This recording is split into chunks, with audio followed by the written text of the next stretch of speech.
Hello and welcome to Take Time. I'm your host Patrick Marlett here with the brand new Hawker Hunter Duke Edition by AVI-8 watches. Ever heard of Neville Duke? Neither had I. That is until I was educated by the team of AVI-8 concerning this latest Hunter Special Edition. Anyone of import in the aviation world is likely to get a model design for him or her, and this new take on the Hawker Hunter honestly puts the prior models to shame. Before I jump into this bite-sized review, I want you all to know that this watch was gifted to the channel from my time producing this very video for you. So a special thanks goes out to Shirley and the AVI-8 team for sending this my way. Now guys, as I do with all my reviews, I'm going to start with the bad and then move on to the good before I give you my final verdict on the Hawker Hunter Duke Edition. So let's just dive right in. I love the inclusion of the 60-minute countdown timer. The ring itself is quite legible and easy to rotate.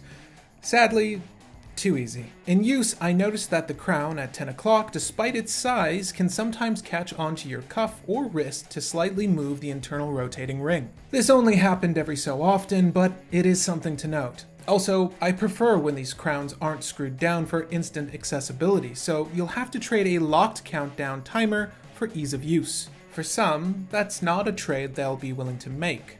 For me, I can deal with it. If you're a stickler for hand alignment like myself, the Seiko VK Mecha Quartz movement will try your patience. I have it perfectly aligned now, but when setting this initially or changing time zones, I've found these hands have a tendency to lag behind when set. That is, they don't immediately start rotating once set. As this watch hacks, you will have to take a literal minute to try and adjust the hands accordingly, so that they fall on the minute as the minute occurs. But once set, seeing as this is a quartz watch, you won't have to trouble with that for a few years' time. This is a very minor complaint, but I would love if the font coloring for the date wheel were in red to match the sub-seconds. The red chosen here is legible enough, in contrast to the black dial, and should the date wheel have matched would have led to a more cohesive look. As it is currently, the date does pop out from its frame, being stark white in tone. For some, this immediate contrast will actually be better for legibility. However, I'd strictly prefer it match the red or even the yellow-brown of the minutes and hours. Despite its larger scale, this watch wears extremely well. There's something about black-coated watches that create the illusion they're wearing smaller than they actually are. Both to the eye and on the wrist, this has been a good fit for me, and will likely wear favorably on your wrist as well should it be 7 inches in diameter and up. Ergonomically, this watch is a success. The layout of the crowns and pushers with ample space and surface area to grip make them extremely pleasing to use. Also, for those curious, Mecha Quartz chronos offer similar tactility to their mechanical counterparts. In other words, the pushers have a mechanical feel because, well, they are mechanically actuated. The overall aesthetic of the Duke Edition in Tanjmir?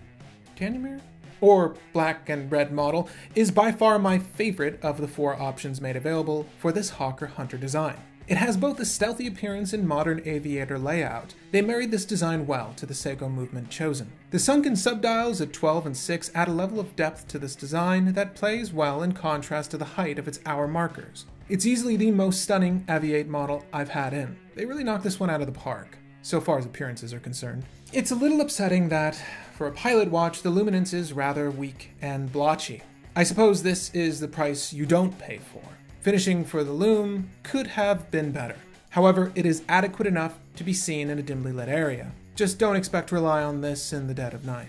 Case finishing is simple and in line with most other AVI-8s I've seen. Short lugs, simple brush strokes, beveled exterior lug edges, though a standout from what I've had in is the turbine bezel. The bezel looks like the tail end of a jet engine and ties the whole look together neatly without being too detracting or obvious as a homage. Speaking of looks, why don't we take one in of the Hawker Hunter Duke Edition on my 7¼ inch wrist.